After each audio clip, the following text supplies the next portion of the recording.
warahmatullahi wabarakatuh. Waalaikumsalam warahmatullahi wabarakatuh. Allahu akbar, Allahu akbar, Allahu akbar. Allahu akbar, Allahu akbar, Allahu akbar. Allahu akbar, Allahu akbar, Allahu akbar. Allahu akbar kabira. Walhamdulillahi katsira. Wa subhanallahi bukratan wa asila. La ilaha illallah wahdahu la sadaqa wa'dah wa nasara ba'abdah wa azza jundahu wa hazzamal ahzaba wahdah. La ilaha illallah wallahu akbar. Allahu akbar walillahil hamd. Alhamdulillah. Alhamdulillahilladzi hadana li hada wa ma kunna linahtadiya laula an hadana Allah. Ashhadu an la ilaha illallah wa ashhadu anna Muhammadan abduhu wa rasuluh.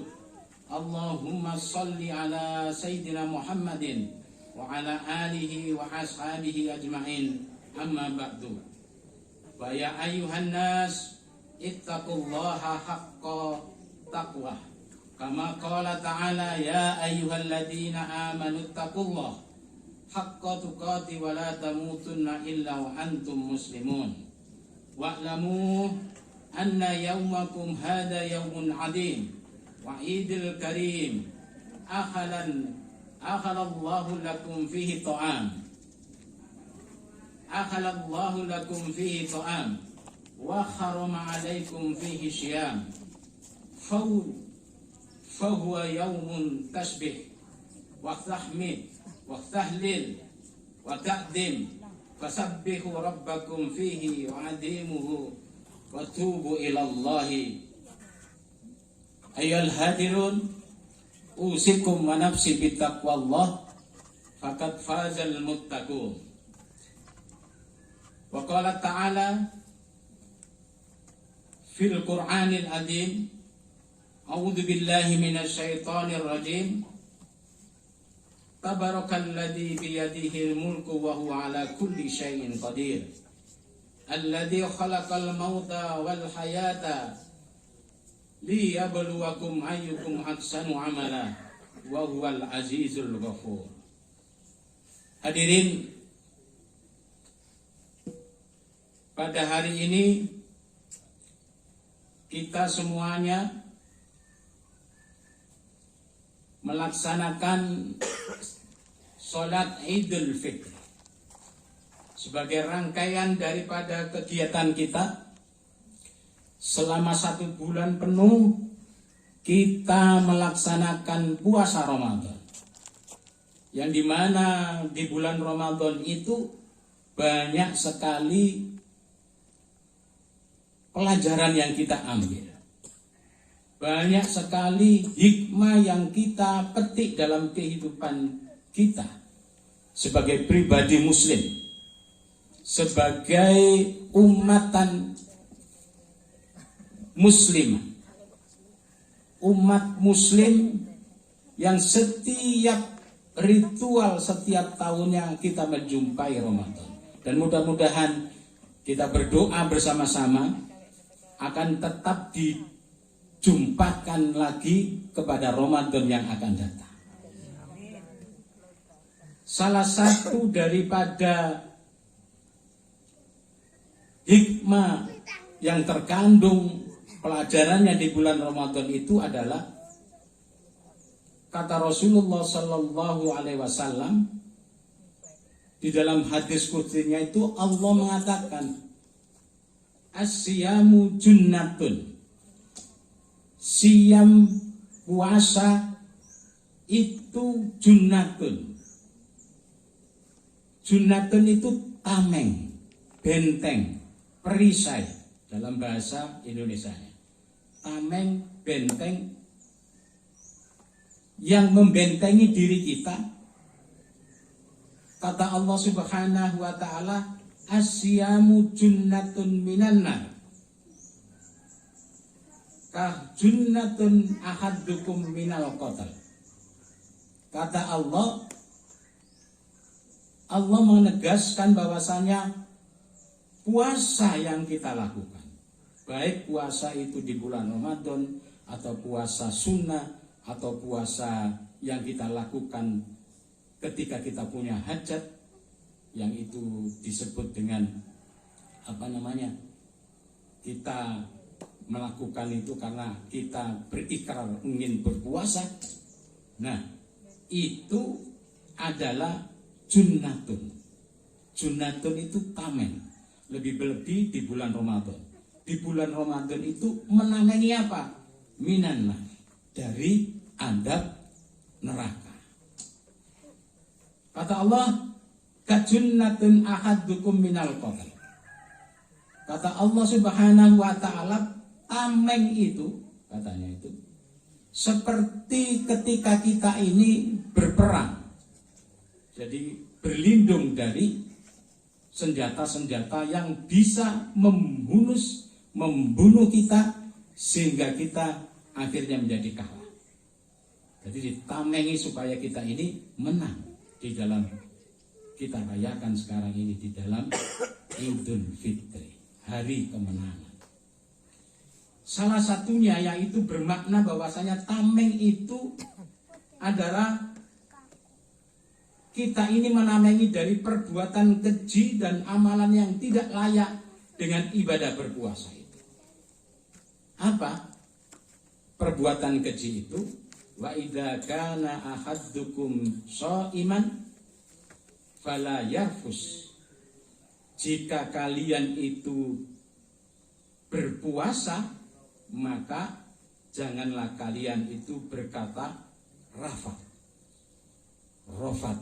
Rafat itu kotor. Kotor itu biasanya kita ini meso.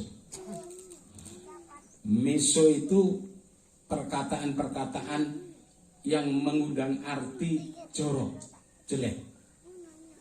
Kadang-kadang kita ini kepreset nggak ngomong astagfirullahaladzim, tapi ngomongnya meso. Ya kan nggak seperti itu. Kepleset ngomong meso, seperti itu nggak boleh. Dalam puasa juga demikian, nggak boleh. Wala ya jahalu, yang kedua adalah tameng dari perkataan-perkataan yang jahil. Apa yang jahil itu? Mengejek, menghina, ngerasani, seperti itu. Lebih-lebih bertengkar di bulan Ramadan dengan suara yang keras. Ilo-iloan barek tonggone sing zaman-zaman biyen ngoten niku, banter-banteran. Nah, poso-poso seperti itu tidak diperbolehkan. Menamengi, jadi ditamengi dari perbuatan-perbuatan yang seperti itu. Ini tameng yang pertama. Fungsi tameng kata Rasulullah SAW di dalam hadis qudsinya, asyamu junnatun, tameng. Yang kedua, tameng dari api neraka.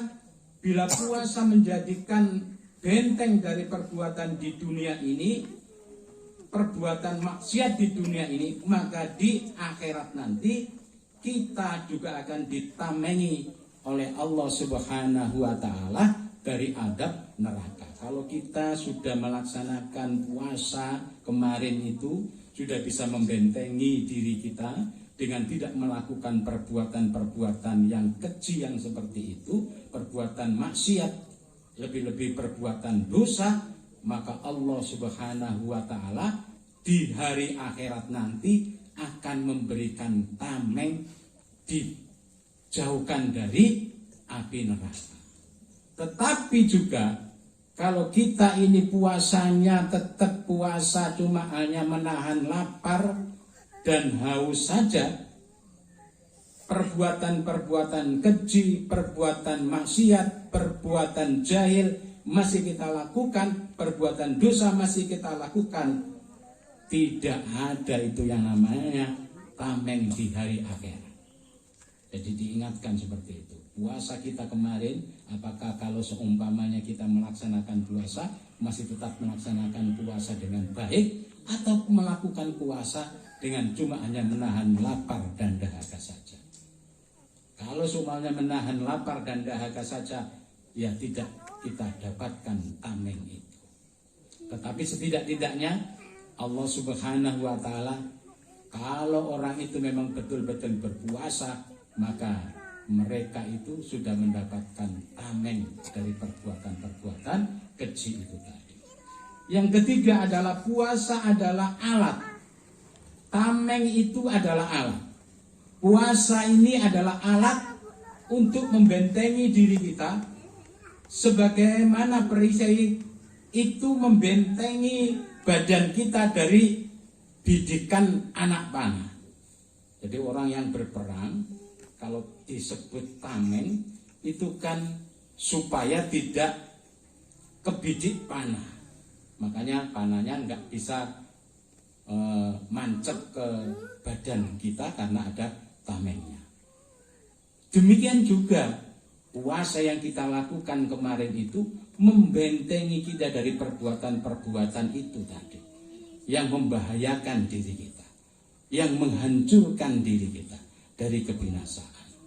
Kalau kita berbuat maksiat, maka perbuatan itu akan mengakibatkan luka di dalam diri kita.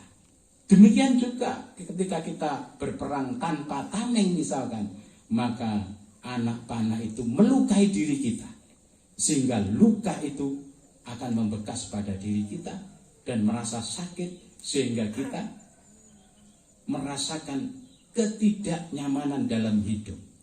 Demikian juga maksiat, kalau kita tidak pernah berpuasa, maka maksiat itu senantiasa hilir mudik mendekati kita, sehingga kita semuanya hidup tidak tenang dan tidak bahagia di dalam dunia ini. Itu Allah Subhanahu wa Ta'ala mengatakan bahwasannya tameng itu adalah puasa. Ada lagi yang disebutkan di dalam hadis itu tentang tameng. Yang pertama tadi adalah puasa. Yang kedua itu adalah kata Allah Subhanahu wa Ta'ala itu tauhid. Tauhid itu adalah tameng dari azab Allah Subhanahu wa Ta'ala di hari akhirat nanti. Jadi tidak ada tameng lagi selain kedua ini. Yang pertama adalah puasa itu sebagai tameng dan perisai. Yang kedua adalah tameng tauhid kita. Apa tauhid itu? Tauhid itu adalah kalimat la ilaha illallah. Tidak ada Tuhan yang wajib kita sembah kecuali Allah Subhanahu wa Ta'ala. Qala Allah Ta'ala di dalam hadis qudsi, la ilaha illallah kallami wa anna huwa. Man qalaha dakhala hisni wa man dakhala hisni amina min iqabi. Kata Allah Subhanahu wa Ta'ala, la ilaha illallah. La ilaha illallah itu adalah kalimat tauhid. Itu adalah kalimatku. Wa anna huwa, dan aku adalah yang kalian sebut itu tadi, yang kalian ucapkan itu tadi. Maka kita hendaknya satu, setiap hari hendaknya kita berzikir kepada Allah Subhanahu wa Ta'ala. Setidak-tidaknya kita ini membaca kalimat tauhid ini, memantapkan diri kita setelah kita ini beribadah, sholat fardu, membaca kalimat la ilaha illallah. Afdhalu dzikri fa'lam anahu la ilaha illallah. Karena apa? Pengakuan diri kita, supaya kita semuanya setelah berpuasa menjadi tameng bagi kita. Yang kedua, tameng bagi kehidupan kita sehari-hari adalah keimanan kita, ketauhidan kita. Dengan mengucapkan la ilaha illallah, maka kita ini mempunyai kedua tameng itu dalam kehidupan kita.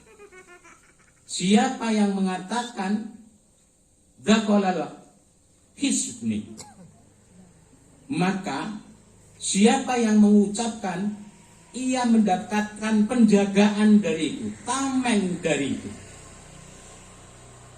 Penjagaan dariku, tameng dariku. Maka dia akan masuk ke dalam perlindungan Allah Subhanahu wa Ta'ala.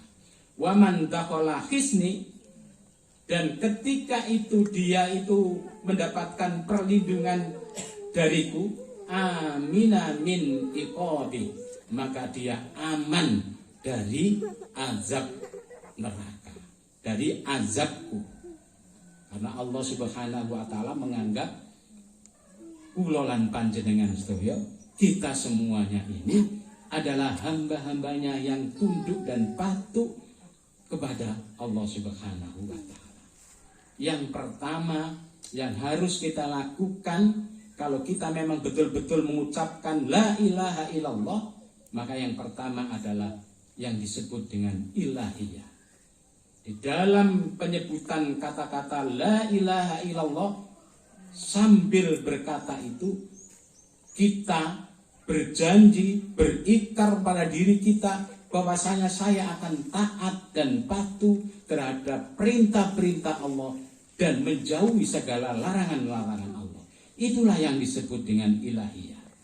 Berarti kita ini mampu mendekatkan diri kita kepada Allah Subhanahu wa taala dengan taat, melaksanakan dengan taat.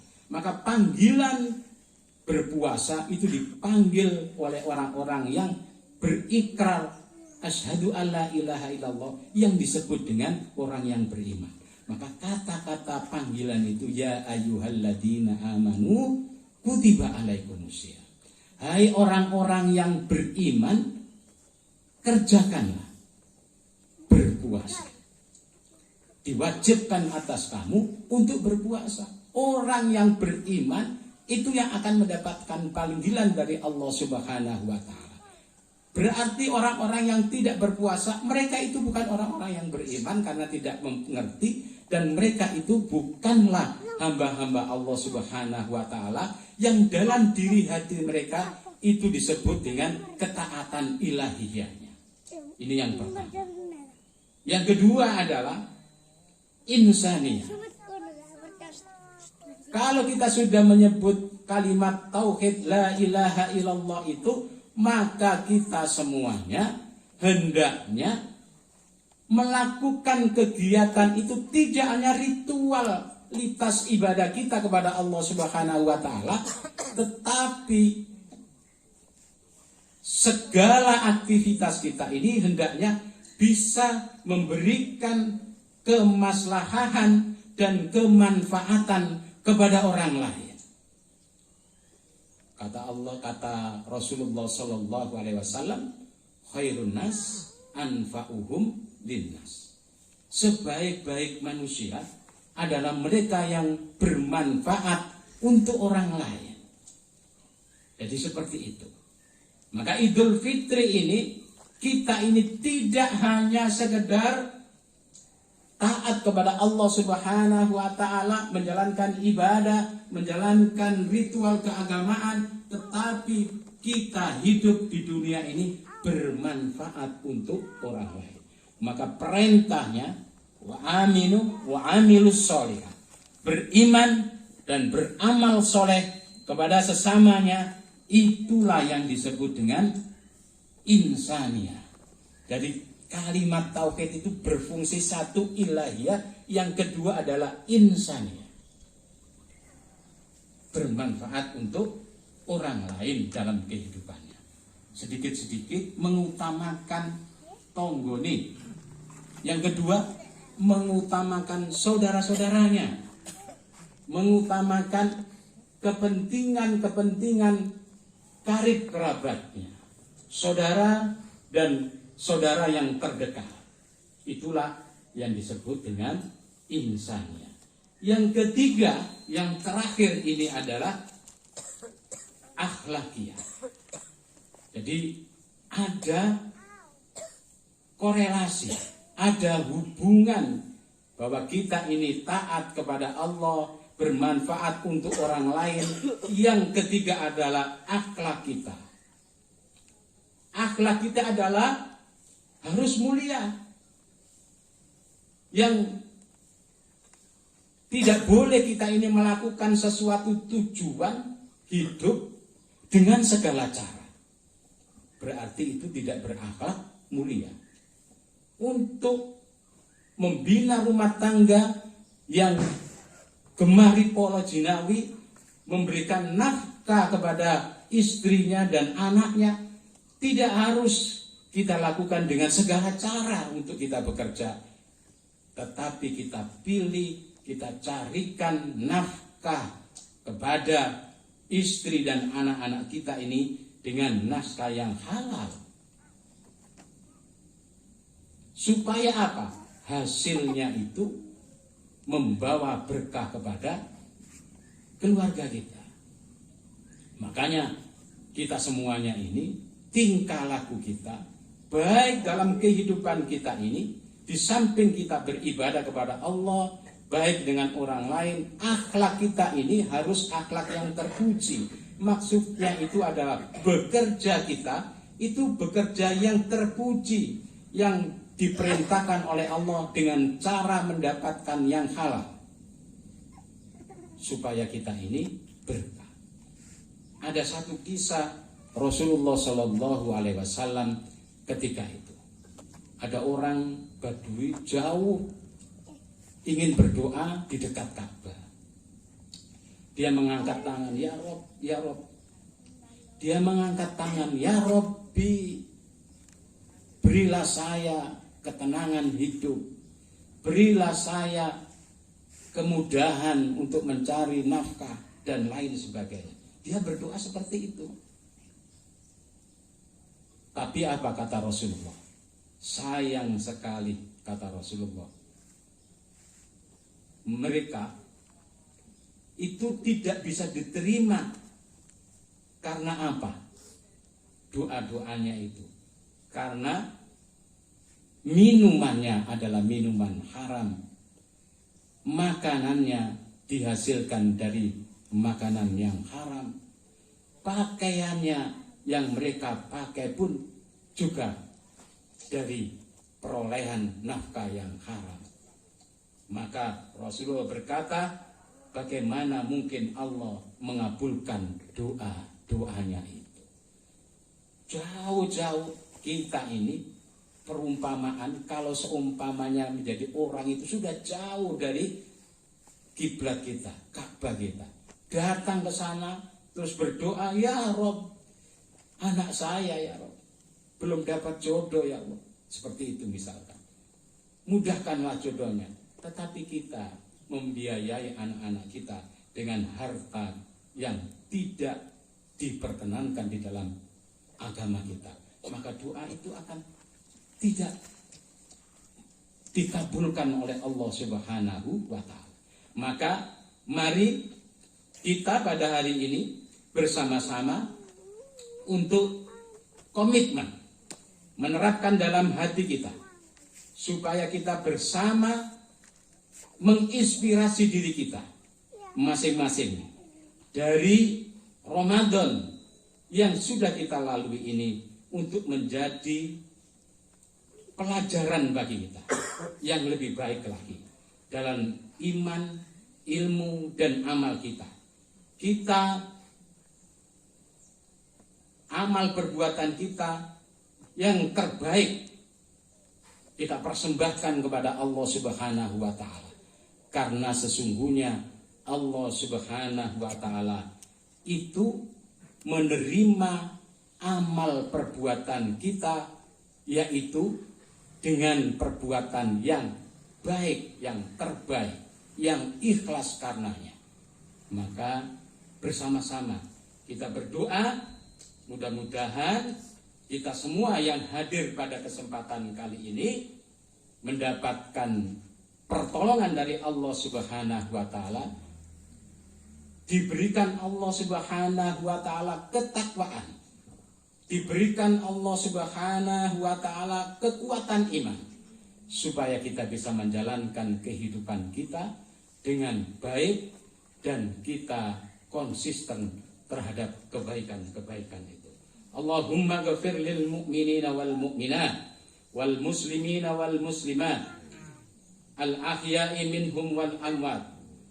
Allahumma dolamna anfusana wa illam taghfir lana wa tarhamna lanakunanna minal khasirin. Rabbana zalamna anfusana wa illam taghfir lana wa tarhamna lanakunanna minal khasirin. Rabbana la tada' lana dzamban illa ghafarta wa la hamma illa farajta wa la maridan illa syafaita wa la dainan illa qadaita wa la hajatan min hawaijid dunya wal akhirah illa qadaitaha wa yassartaha. Rabbana hab lana min azwajina wa dhurriyyatina qurrata ayun waj'alna lil muttaqina imama.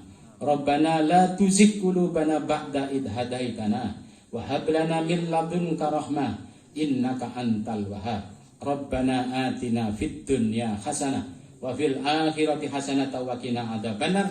Subhana rabbika rabbil izzati amma yasifun wa salamun alal mursalin walhamdulillahi rabbil alamin. Wassalamualaikum warahmatullahi wabarakatuh.